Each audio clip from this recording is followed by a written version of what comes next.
So I have the opportunity to interview the great Mario McCall.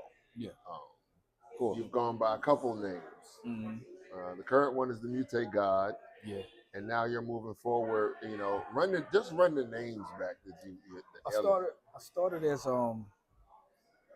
from Rayford. I started as Q4, Okay, Quadrant of Fourth Link, because I was on my Wu Tang tip, okay, so I had to have the big elaborate name.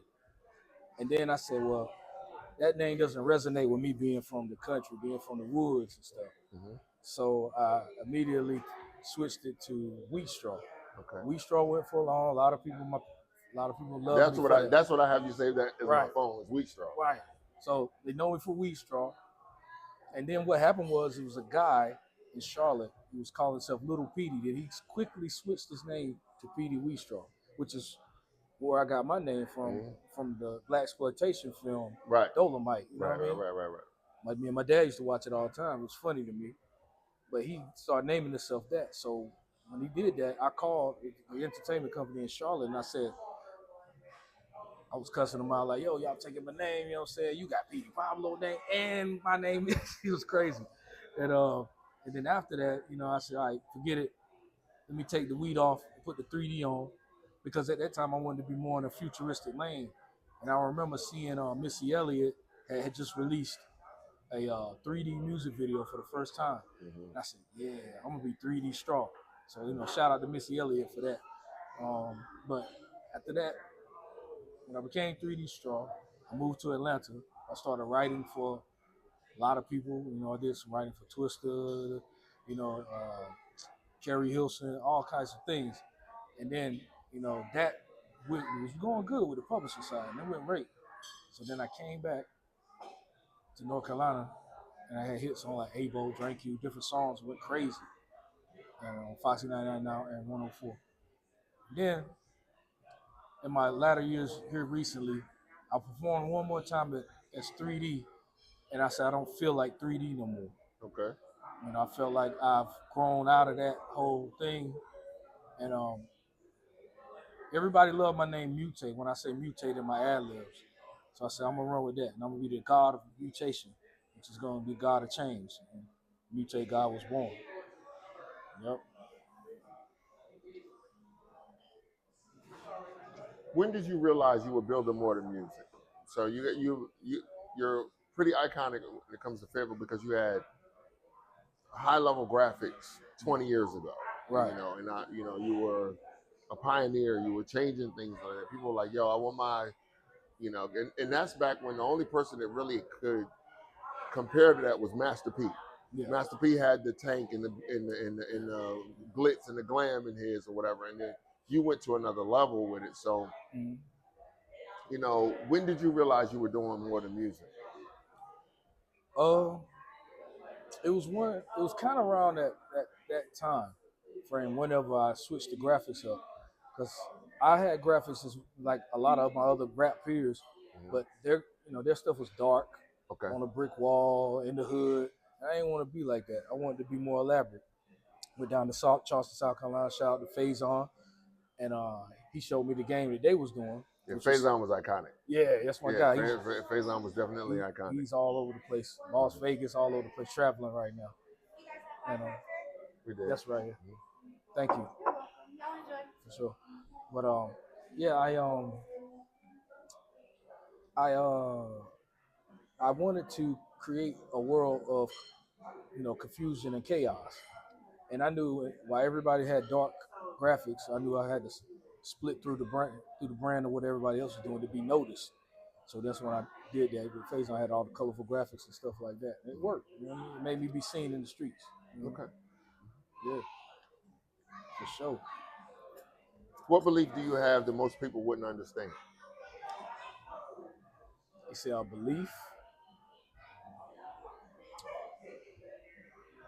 It's a tough one. I got the belief that I don't know. I guess you would say I believe past manifestation, and I believe more so like people like they manifest, and I do agree with manifestation, but I do think you know how would you say whatever the step was past manifestation is really owning it for real and actually being it instead of speaking on it. You can speak on it, but when you're actually it and you really embody, I'm more so an embodiment. So those are faith-based tactics in reference to, you know, the biblical aspects saying speak those things as if they were. Right. But then the Bible also speaks on, you know, faith without works is dead. True. So you speak it, you think it, and then you put the actions behind it, and then you let it all come together. So And I agree with that.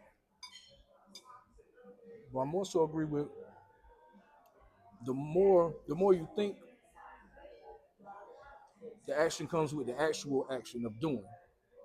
So you because it's a lot of people who can think, manifest, and think all day long, but their feet never move anywhere. But I would challenge you on that. To have a thought and to manifest are two different things. You know, so when you think as your creative nature comes along and you're saying that you're not just thinking about it, you're writing the rhymes, you're seeing the vision, you're seeing the hook, you're seeing the beat with it. And that is a very powerful tool that you have. How many albums have you ever produced? Should be close to this. Probably my 8th album. Not just yours, altogether. Whoa. Woo. That's probably around like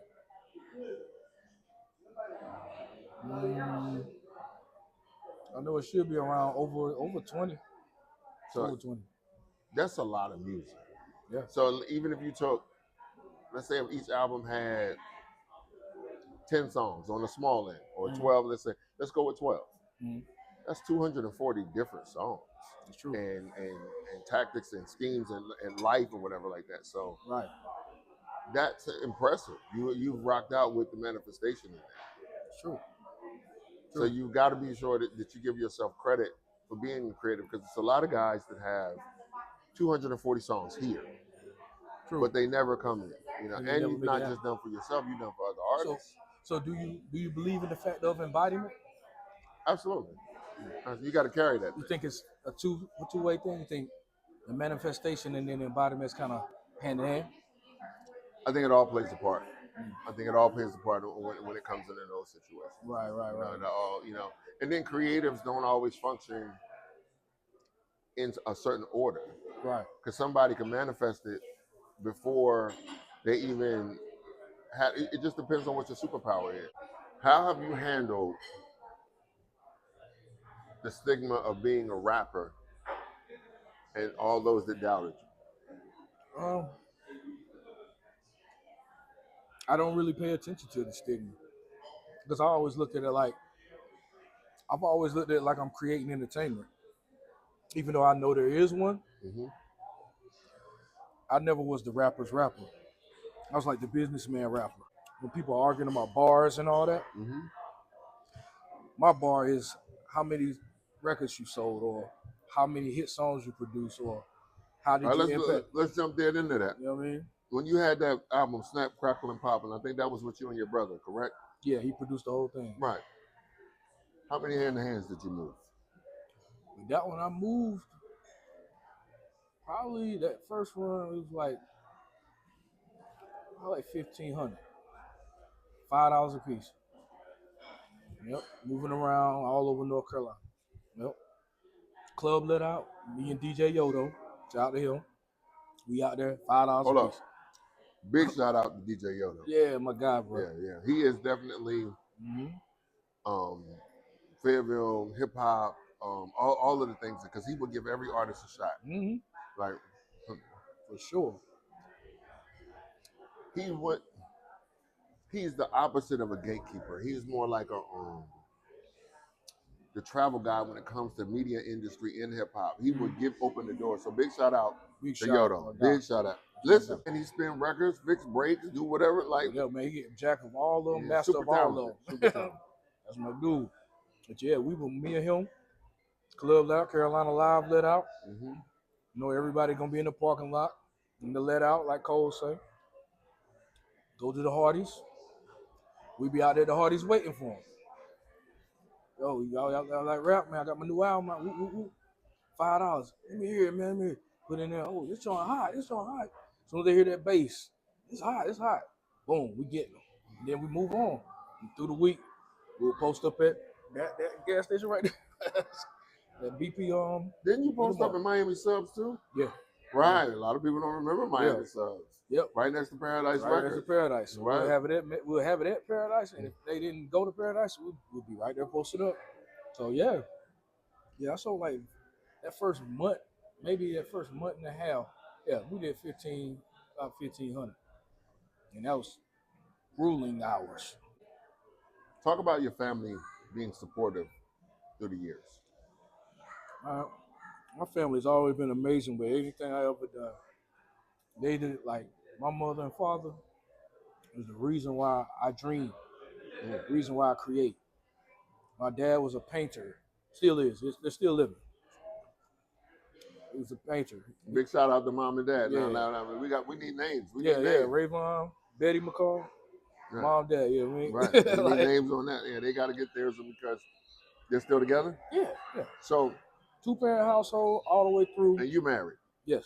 So, outside of your rap career and anything you've ever done, you being a black man coming from a 2-parent household and you creating a 2-parent household for your children, I would say that's the greatest thing that you could have ever done. The foundation of black families, having a 2-parent home, coming from that, knowing what that standard is, knowing what it is to see the partnership, and then you doing that and giving your children that is phenomenal. So, boom. That if you ask me if I could trade every success, every win, every interview, all of that, and be able to give my children a 2-parent home and a stable marriage, not always fun, but stable, I trade it right now. Right. So I would say you are the epitome of black excellence. I appreciate that. And having parents that stayed together, you're carrying that torch, man. So I have to give you those flowers. I appreciate right now. Like 1 million albums is cool. Yeah. There are rappers out there that have sold a lot and made a lot of money. Jay-Z said there are rappers out there, and Jay-Z had the verse, other niggas playing football with your son. Mm-hmm. Yeah, right. I couldn't have that. Right. Couldn't have that. And like I say, I dealt with the the co-parenting situation with my first son too. It was rough, but I said I can't do that again. You know what I'm saying? And then after that, it was kind of like, let me lock in. Everything locked in perfectly. I mean, shout out to my wife, Diamond. She's amazing. She's doing a lot of big things in film and television. So shout out to her. And we just building more queens. We got a bunch of little queens in our house, so it's going crazy. Yep. In fact, my daughter's on my album. That's what's up. Yeah. That's what's up. That's fun. And I think we don't focus enough on, black men are fathers.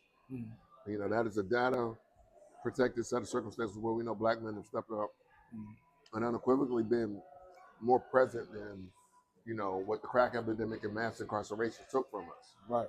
But black men being husbands, is one of those things that that I want to salute you on, because that is a very, very tough job.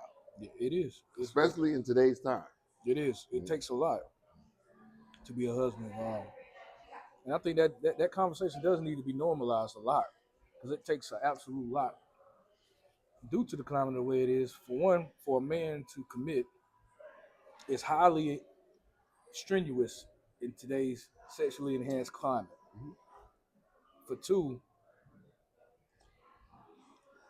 first, to understand women in general and how they're molded and made out of feeling, and we're molded and made out of logic. Understanding that about them is a whole different dynamic that you have to piece together and really get.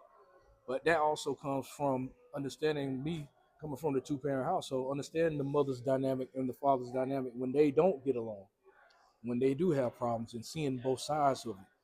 Learning more from my father as I got older, where he tells me stories that I now understand that I didn't understand at those times. You see what I'm saying? What did your dad say? Like Jay-Z said, Hov did that. So hopefully you don't have to go through right, that. That's right, exactly. But you need somebody that can say, this is how you navigate that storm. And I think, black men of our age group, born between 75 and 85, don't necessarily have that instructional reference, because a lot of our uncles and fathers were taken away in mass incarceration. It's true. So So you left with the mothers in the household, right, and also by the government assistance program, which took men out of households in general because they couldn't get assistance if the man was in the household. So it was always a plot against us from the gate. you got to go back further than that. Mm-hmm. The government assistance wasn't the problem. It's when they took the trade schools out of high school. There was a time where you could be 18 years old and graduate high school and be a certified plumber. All right. There was a time, especially, there was a time where men could walk to work. And they graduated high school with their carpentry. They went to work for the factory. Factory was right up the street. They could provide for their families and things of that nature. So they moved the factories, took trades out of the schools, totally revamped the educational system, and then made it so the only way black men could provide for their families was crime. So then the efforts of dropping the crack into the communities. After now we got mass incarceration, and then we put in government assistance. Right. So on and so forth. Right. Not to include redlining, racial disparities. A lot of stuff, it's a shame that some of us are so, we can't see it because we're a part of the system. We don't understand it because we lack the knowledge to even know that we're in a system. You know what I mean? Like this is a regular man, he doesn't even understand that he's in a system. So your children are 6, 7, 17, and 20. But your 6-year-old, autistic. Yeah. Tell me about her superpower. Tell the world about Arena's superpower. Her superpower is she's very extremely athletic. I think she's gonna be a world-class gymnast because she has the strength that I have never seen a kid have. But she's very, very in tune with feelings without you even showing it. Like she can tell you, even if you don't show it or nothing, she can see your heart before you even can let it be known. Because she'll come up to you like, "You all right?" You know, she wasn't like years ago. She wasn't talking as much. We had her in therapy, and she's been doing well, getting better, talking more, and now she loves her sister. They take care of each other, and but yeah, seeing a person's true heart, I think is one of her greatest superpowers because she can see through everything when it comes to that. So April is deemed Autism Awareness Month. What does that mean to you? It means a lot to me because, by having an autistic child, I just learned about autism. I never, growing up, to be real with you, we just put the kid in the corner. It was like, hey, him over there, like, don't bother him. We never had the education on it. And now with me learning all about autism and things like that, being more so an advocate for it, especially for the parents, because, we have to deal with a lot more than the normal child. It's not just, just go straight, discipline them the way we would discipline our regular kids without autism and without disability. They have to be talked to in a certain way. So it means, that month means to me to be able, it gives me a chance in that one specific month to teach people about patience. And with learning patience with my daughter, it was able to help me out a lot with anybody, with the patience of understanding people's mental state, understanding when to do what with people, and when to keep a tone where it's more calming, when to elevate more. It taught me a lot about that. And that's what that month means to me, to be able to, celebrate these superpowered, loving kids and then educate more people on it. Yep. Tell me about the 7-year-old. 7-year-old Mario.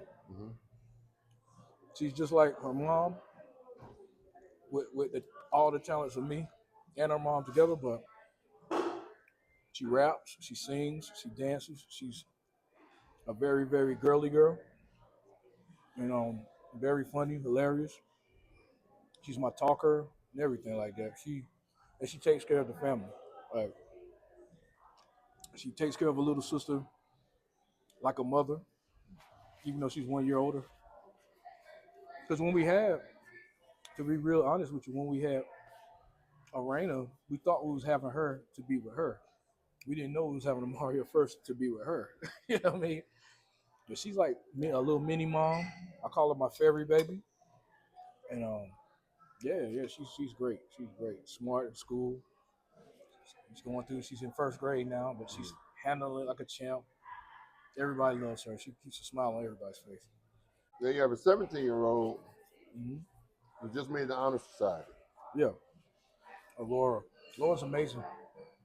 She has she made the honor society. Okay. She's also made the she's a HOSA. She used to play basketball. She was very good at basketball. But she's more of a person who wants to deal with people in psychology and be able to help people.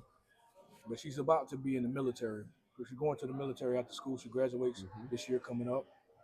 And that's what she's gonna be studying and while she's in school in the military is to be able to psychology and stuff like that. So Now, yeah, she's amazing. now Javon got famous. Tell us how Javon got famous. I got famous from Abo. He was just, my song Abo. We had the videos, one of the biggest videos at that time that had came out locally in Rayford especially. And he was the kid in the beginning of it who woke me up from being asleep and said, "Let's get this money." And ever since then, he became a known figure in my world for that. He's always been one of the tags on Get It Cuz, my brother, who's a producer. He always used his voice as a tag. When they said Get It Cuz, oh no, that would be Javon. And he's great, man. He when he was in high school, he started a video game program at Hoke High. He was the first one to do that. And now, since he's graduated, they still hold that video game program to this day within the school system. He goes around the world in competition and playing video games, specifically Splatoon for Nintendo, and wins a lot of big money. He goes to New York, California, everywhere, and that's his thing. So he is a professional gamer. Yes, he is.